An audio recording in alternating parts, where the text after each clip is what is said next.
Section है global media की, वो कह रही है कि इस बार ये इलेक्शन हिंदू मुस्लिम इलेक्शन हो रहा है। ग्लोबल मीडिया को छोड़िए, यह आवश्यक है कि उनका बिल्कुल ग्लोबल मीडिया में जो बैठे हैं सारे लोगों का आईक्यू शार्प हो।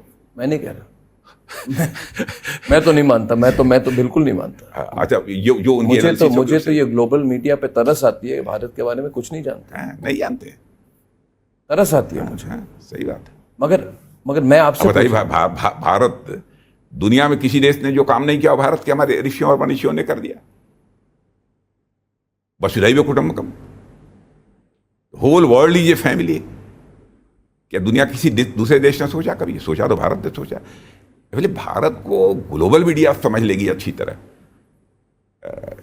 ये समझ ले, ये हमारी कामना है, ईश्वर से प्रार्थना है, लेकिन आसान नहीं है समझना। प्रॉब्लम क्या उसके लिए पूरी ऑनेस्टी चाहिए। इस बार प्रॉब्लम क्या हो रहा है, आप मुझे खुलकर बताएं। खुल कोई ना कोई प्रॉब्लम तो होगा इलेक्शन में इस बार। राजनाथ जी, आप प्रॉब्लम है कि आप बड़े बड़े नेता बीजेपी के, उनसे बात करें तो लग रहा है कि सब कुछ बहुत मतलब इतने आसान तरीके से चल रहा है, 350 400 पार आसान से, ऐसा होता तो नहीं है।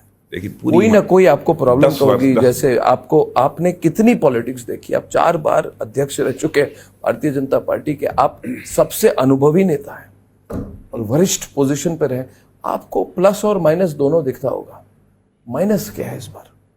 देखिए, सबसे बड़ी चुनौती जो हम लोगों के सामने है, और जिस चुनौती पर हम विजय प्राप्त करना चाहते हैं और विजय प्राप्त करेंगे, ये आत्मविश्वास भी है हमारे साथ। भारत को विकसित भारत बनाना है, डेवलप्ड कंट्री के रूप में भारत को बनाना है।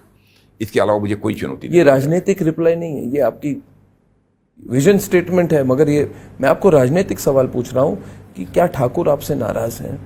बहुत बड़े ठाकुर नेता हैं आप ठाकुर नेता हैं, आपको माना जाता है भारत का सबसे बड़ा ठाकुर नेता है। तो राजपूत ठाकुर नहीं, मैं आपको मीडिया के रिपोर्ट के आधार पर ही नहीं बोल रहा। रिपोर्ट आ रहे हैं कि इस बार जैसे पश्चिमी उत्तर प्रदेश में ऐसी बात हुई, और इसका लोग कह रहे हैं प्रभाव राजस्थान में भी होगा, इधर भी हरियाणा में होगा। क्या ठाकुर नाराज है भारतीय जनता?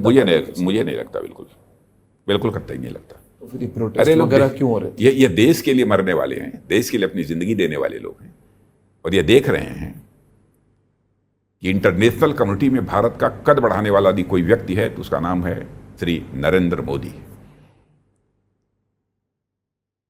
भारत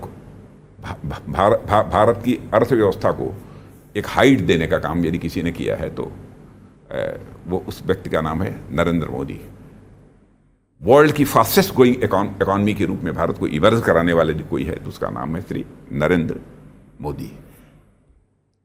देश को बनाने का काम, देश का मस्तक ऊंचा करने का काम जो कर रहा है, मुझे लगता है कि जो चरित्र है उसमें सारे लोग मोदी जी के साथ खड़े रहेंगे।